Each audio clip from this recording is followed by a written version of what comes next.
Now, as gunshots echo across the wind-swept, snow-covered reaches of the wild Northwest, the challenge of the Yukon. It's Yukon King, swiftest and strongest lead dog of the Northwest, blazing the trail for Sergeant Preston of the Northwest Mounted Police in his relentless pursuit of lawbreakers. Run, King! Run, Husky! Gold discovered in the Yukon, a stampede to the Klondike in the wild race for riches, back to the days of the gold rush, bringing you the adventures of Sergeant Preston and his wonder dog Yukon King as they meet the challenge of the Yukon.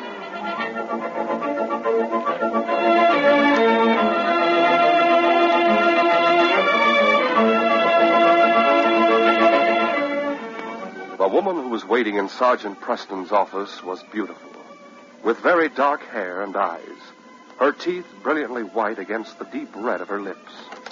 She wore a sable coat and hat. There was a large ruby ring on the third finger of her left hand. How do you do? You are Sergeant Preston? Yes? I've been told that you're in charge here. That's right. Inspector Conrad's gone down to White Pass. I don't imagine that he's missed it all. If you don't mind my saying so, your appearance inspires confidence, Sergeant. It's the uniform. It's extremely handsome. Thank you. You have some business? Yes. I should introduce myself. I'm Alexandra Carr. A pleasure. My brother Nicky and I have come up here to try and recover some stolen property. Yes? An emerald, Sergeant. An extremely large stone, about 25 carats. Well, that is large. Must be famous. Oh, no, it isn't perfect. But it's worth about $50,000. Where was it stolen? In New York. Well, what makes you think it's in Dawson? It isn't yet, but it will be. That's very interesting. Suppose you give me all the story, Miss Carr. Well, after the emerald was stolen, we reported it to the police, of course. But they couldn't seem to do anything about it at all, checking pawn shops, for instance. How could anyone possibly pawn an emerald of that size? Nicky and I decided to find it ourselves. An ambitious undertaking. We used our brains and an old axiom. Set a thief to catch a thief. It's been known to work. It did. I suppose it was a little dangerous, but we managed to contact some important people in the underworld. And we finally found a man who had the information we wanted. It cost us $5,000. Did you pass the information on to the police? No. Why not? Because the man who stole the emerald had already left the country. It was in San Francisco that we found out who he was, and we were told that he'd taken a ship for the Yukon. There was no need of your coming up here. You could have had the police in San Francisco contact us, and we'd have done our best to arrest the man. Yes, we thought of that. I think we were afraid to try it. Why? This thief had friends as well as enemies in San Francisco. We were afraid they might try to do something to us. The communications are so bad between here and the States. Nicky and I had nothing else to do. Why shouldn't we come up here ourselves? It's a rough country. Oh, it's been fun, and it wasn't too hard a trip. We took the Northern Star to St. Michael. And the Yukon Belle from there. Yes. We just arrived. Just in time. There's ice in the river this morning. Here are some papers you ought to look at, Sergeant. They prove that Nicky and I own the emerald. And here is a description of the man who stole it. I hope you can read my writing. Of course. Louis Milano. He uses other names. 5'8", 150 pounds, black hair, brown eyes, scar on the left cheek. That seems to be complete enough. Why are you so sure he's coming to Dawson? Because we were told he would. We thought he'd be here when we arrived. He must have come in by way of Skagway and the White Pass. That takes longer than it does by steamer. Is there any reason why he shouldn't stop at White Horse, for instance? He may stop, but he's come up here to sell the emerald to one of your bonanza millionaires. Perhaps to that man who's built the huge house north of Dawson. What's his name? Gates? Gates is in New York. Cragman is manager, is the only one who's living there now. Cragman? Yes. You know him? No, of course not. I don't know anyone up here. It's an odd name, that's all. Oh, there's one other thing, Sergeant. Yes? Milano has had the emerald completely covered with gold. What? The outside surface isn't smooth. It looks like a nugget. There are a lot of nuggets in the Yukon. But there's an emerald inside this one. Sergeant, I'm absolutely sure that you're going to find it for us. Nicky and I shall be staying at the palace if you want us for anything. During the next few days, the sergeant made sure there was no one who answered Louis Milano's description in Dawson. And he sent the description by courier to every other Northwest mounted post in the territory. Also, and this was without Alexandra Carr's knowledge, he asked the inspector at White Pass to obtain all the details of the car robbery from the States. But on the evening of the third day, there was a sudden development. Nicky Carr burst into the sergeant's office. Easy, boy. Sergeant, I'm Alex Carr's brother, Nick. How do you do? I've seen him. I've seen Louis Milano. He was standing in front of one of the warehouses down on the waterfront, talking to another man. I came straight here. You're sure it's Milano? Absolutely. The right height, the right weight, the scar on his left cheek. I'll show you, Sergeant. Will you come with me? Of course. Just as soon as I get into my pocket. Yes, King, you can come along. The sergeant and Nicky Carr started for the waterfront. Dawson had had its first snowstorm, but the snow had melted, and the streets were muddy. The sky was overcast with the promise of another storm. A raw wind blew up from the river. It was a dark and dismal night. There was no light to relieve the gloom along the waterfront, but Nicky led the sergeant straight toward one of the larger warehouses. Wonder what Milano's doing down here. There's no telling with someone like him. Do you have a gun, Sergeant? Of course. What were you doing down here, Nicky? Oh, it was nothing but luck, Sergeant. I wanted to see if the river was solidly frozen yet. It's dark. How'd you manage to make out Milano's features so clearly? There was a lantern hanging over the door of the warehouse. Huh? There was, Sergeant, but there isn't now. That's the place just ahead of us. It belongs to Roger Gates. Maybe Milano was trying to sell the emerald. Not to Gates. He's in New York. What'd the man with Milano look like? Sandy hair, a beard, heavy set. Doesn't sound like Cragman or anyone else connected with the Gates organization. There's no one in front of the warehouse now. No, Sergeant, but the door's open. It wasn't before. You better stay here. And I'll go on alone. All right. Someone inside there, King? Oh, yes, I can see. Someone just struck a match. Cautiously, the sergeant and King approached the open door of the warehouse. Just inside, they could see a man kneeling, holding a lighted match. Stretched out on the floor was another man. Put up your hands. What? You heard me? Who are you? Sergeant Preston, Royal Northwest Mounted Police. Well, that's a relief. I thought I was going to get it. What are you doing here? Well, I heard the shot and somebody yelled. I was on Front Street passing the other end of the warehouse. I came running. This door was open. I lit a match. I could see somebody in here lying on the floor. I came in to take a look. Well, what about the man on the floor? He's dead, Sergeant. Shot straight through the heart. Light another match. Sure.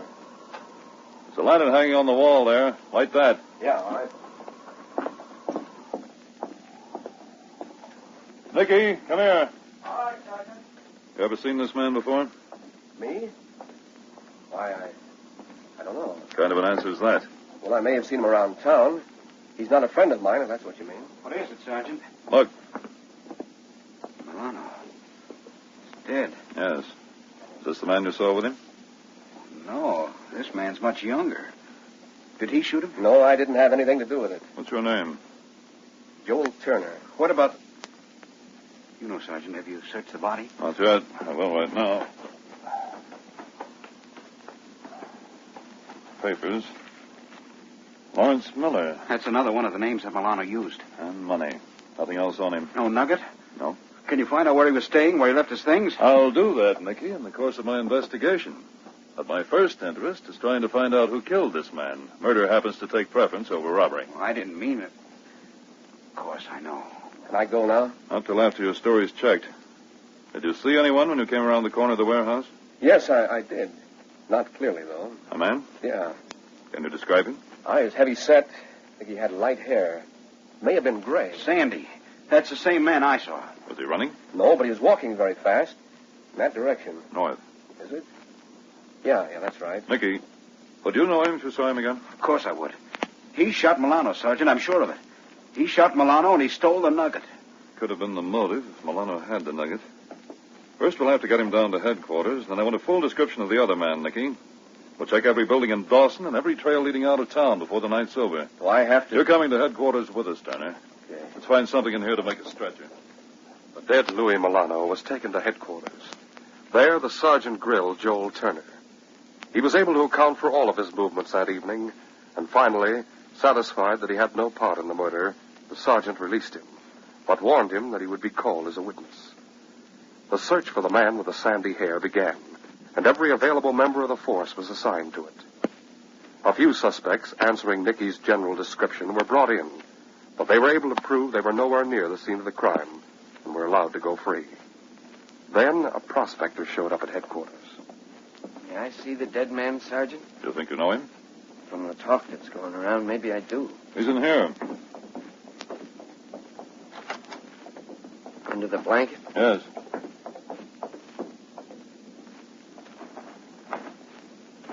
Well? That's him. He said his name was Miller. Came up from the south and into Shantytown late this afternoon. I met him in the Blue Moon Cafe over there. That all? You only met him? We had no place to stay, so I told him he could share my cabin. Brought all his stuff there, and we had some supper, and then he came over here. That's the last I saw of him. Till now. I want to look through his belongings. Sure. I'll have to be brought back here. It's snowing, isn't it? Hard. I'll harness up my team and drive you home. Come on, King. It was an hour later, when the sergeant had nearly finished with his inspection of Milano's belongings, that someone knocked at the door of the prospector's cabin. Probably one of my pals, Sergeant. Tell him you're busy and can't be disturbed. No, don't do that. I'll be through in a minute. I want to see Sergeant Preston. Oh, there he is. Well, Nicky. What's happened? Your head's bandaged. You've been wounded. Yes. My sister shot me.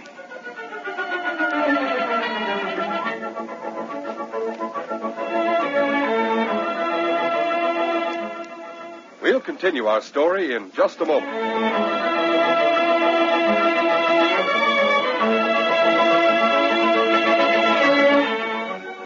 Now to continue our story.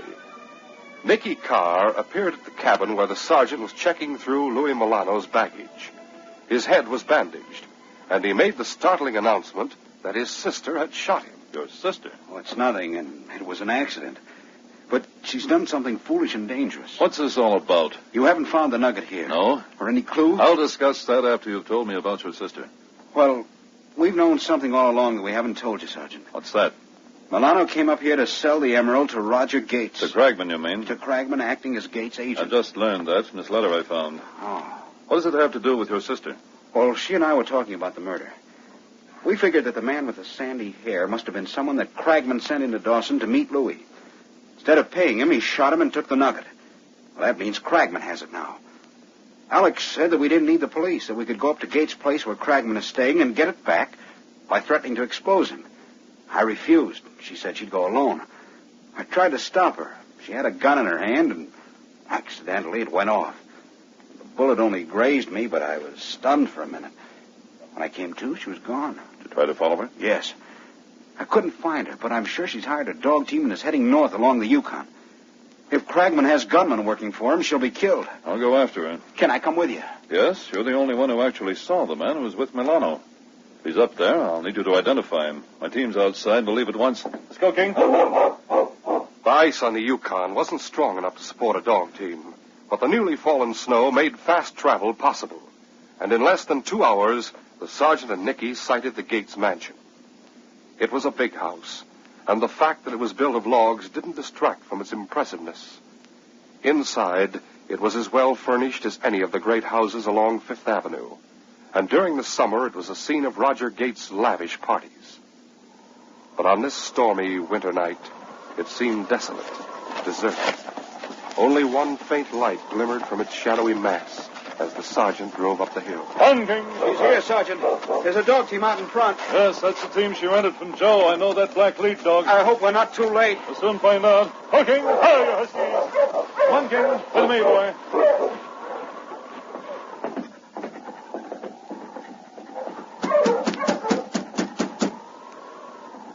There's nobody in this front room with a lamp lit.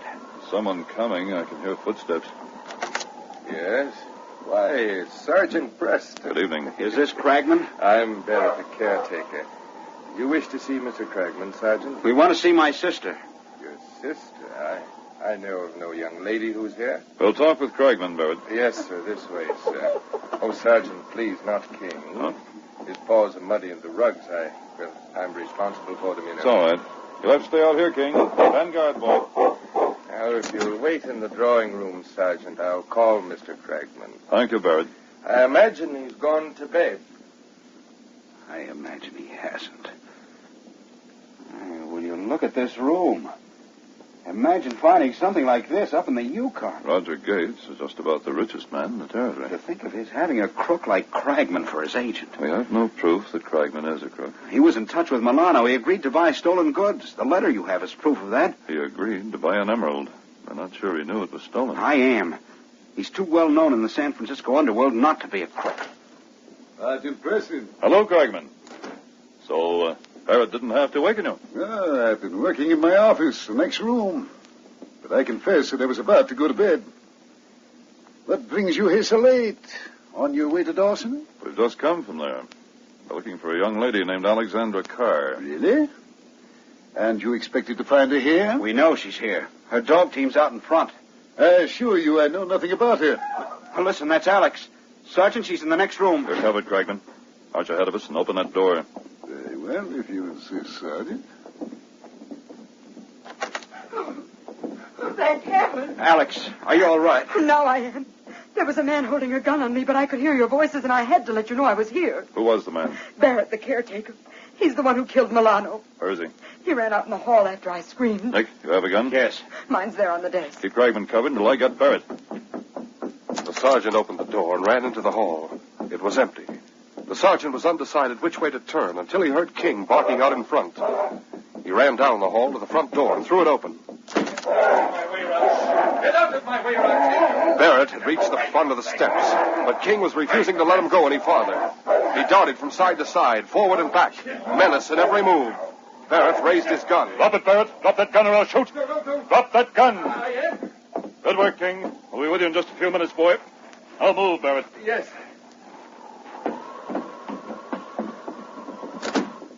Back to Cragman's office. It wasn't my fault. He made me. You're talking about Milano's murder, aren't you? I didn't want to. Oh, you caught him, Sergeant. Yes, and he's practically confessed to killing Milano. I don't understand. His hair isn't sandy, it's gray. I think you saw him with the light of a red lantern. That's right, I did. And wearing a parka, he might have looked heavy. He did it, I'm sure. Get over there with Cragman, Barrett. All right. There, you fool, you cowardly fool. Oh, this relief, it's too much. I'm the one who's a fool to think I could threaten those two. To think I could force them into giving me the emerald. Why, Cragman simply reached out and took my gun away. But I have it back now, Mr. Cragman. Do you have any idea where the emerald is? Yes, in the wall safe in the next room. All right, Cragman. Does something amuse you? It's the funniest thing I ever run into, eh? You can't be blamed for being fooled, Sergeant. But me, who knows Frisco like a book. She looks so different, though. It's the best act she's ever put on. What are you talking about? She's no more Alexander Carr than I am. The sergeant has proof of my identity. Yes, I'll bet. I'll bet your current gentleman friend here is a forger. You lie. Sergeant, that woman is Gold Coast Annie, the slickest competence woman in California. Nick. As the woman cried out, Nick, who was standing Get behind out the of the way, sergeant, Nick. brought the butt of his gun down hard on the Mountie's head, and he dropped to the floor. Don't move, either of you two. How about a little deal, Annie? I'm making the deal. Nick, get some rope and tie both Barrett and the sergeant up. Cragman's going to need his hands free to open that safe.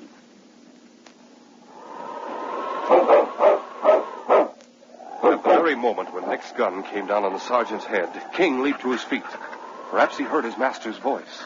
He hurled himself at the front door of the house. He realized at once there was no way he could force it open, and he ran down from the porch and started to circle the house. There were no windows open at the side, and he continued on to the back and ran up the steps of the back porch. One of the windows off it was slightly open. King was able to stick his head inside. He tensed the muscle of his neck and pushed upward. The window opened a few more inches. That was enough. King wiggled through. The room he found himself in was a large pantry. There was a man lying on the floor, bound and gagged. King ran past him to the door. It was closed. He pushed against it with his forepaws. The catch held. He knew that he must turn the knob to open it, and he tried desperately. But it was impossible for him to get a grip on the round, shiny metal. One needed hands. The wonderful hands that men possessed to turn it. King had recognized the man on the floor. He wasn't a friend exactly, but then he wasn't an enemy either. When the sergeant had said goodbye to him that evening, there was nothing in the tone of his master's voice to indicate that. Perhaps if the man's hands were free, he would open the door. King ran to him and started to chew the ropes that bound him. Good morning, King. Hurry. A few minutes later, the ropes around the man's wrists parted. He reached up to his mouth and tore off the gag. You're King. If you're here, that means the sergeant's here, too. I'm luckier than I have a right to be. Just wait till I get these ropes off my feet. Joel Turner worked fast. The last knot was untied, and he stood up. Not too fast, King. Keep quiet. The pantry opened on the kitchen. King ran across the room to the door that led to the center hall. Oh, wait a minute, King. I'm going to get a knife. Better than no weapon at all. Yeah, here, this will do. You seem mighty anxious. I hope you know where the sergeant is. All right, I'll open the door. Lead me to the sergeant. Turner opened the door, and King ran down the hall to the door of Cragman's office. He scratched at it. Are you sure he's in here? I can hear voices in the front room. All right, I'll take your word for it. King ran to his master. The sergeant had recovered consciousness, but he was lying on the floor, bound hand and foot. Barrett lay beside him, also bound. Hello, King. Turner. That's right. Do you work for Cragman, too? Oh, no, I can explain everything. Well, don't bother. Just keep your voice down and cut these ropes. Right. How did you get free? You shut up, Barrett, or I'll use this knife on you. No. I was a fool, Sergeant. Barrett's the man who killed Milano. I know that now. I recognized him as he was running away. I didn't tell you because I wanted to capture him myself. Here you are. Thanks. There's a big reward for the return of the emerald. I'm a private detective from the States. So that's it. Just wait a second till I get some circulation back in his hands. I came here and managed to get inside the house through the back. But Cragman got the drop on me. Barrett tied me up. Did the same thing happen to you? No, it was Nicky Carr who knocked me out. He and his so-called sister are crooks. Yeah, I knew that, too. Too bad you didn't mention it. At least I knew they weren't the real Carr brother and sister. Well, they're the ones in command of the situation now. They've got Cragman in the next room, and they're forcing him to open his safe at the point of a gun. Neither of us are armed, Sergeant. A knife isn't much use against a gun. We'll have to move fast, and King will help. Yes, boy, come on. Silently, the sergeant moved toward the door of the next room, with King at his side and Turner directly behind him. Carefully, the sergeant opened the door a crack, just enough to see. There it is. Take it, Nicky. What happens now? You'll join the sergeant and Barrett in the other room. And then? It would be a shame to burn this house down. Perhaps we'll cut a few holes in the ice. Hold your tongue and don't make a move or I'll shoot. Break the nugget open, Nick. Use that weight on the desk. We want to make sure the emerald's inside. Okay. Hurry it up, Nick. This is our chance, Turner. Nick's put his gun down. He has his back toward us. So is the girl. I'll get her a gun. You grab Nick.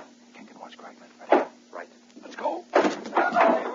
I'll take that, Miss Carr. Let go of my wrist. Sorry. Stand still. I've got Nick. I've got his gun. Keep him covered. Watch that man, King. I won't try to think. Keep me back. Now then. This is something I should have mentioned before. You're all under arrest in the name of the Queen. Oh, please. There'll be no more talk. Anything you say will be used against you. Thanks to Mr. Turner here, the tables have been turned again, and you're all going to jail. Oh, it's your dog that gets the credit, Sergeant. He's the one who set me free. He has a habit of coming through in a tight spot. I don't know how he managed to get inside this house, and I don't know how he knew what was going on. All we can do is be grateful, Turner. Good work, King. Your case is closed.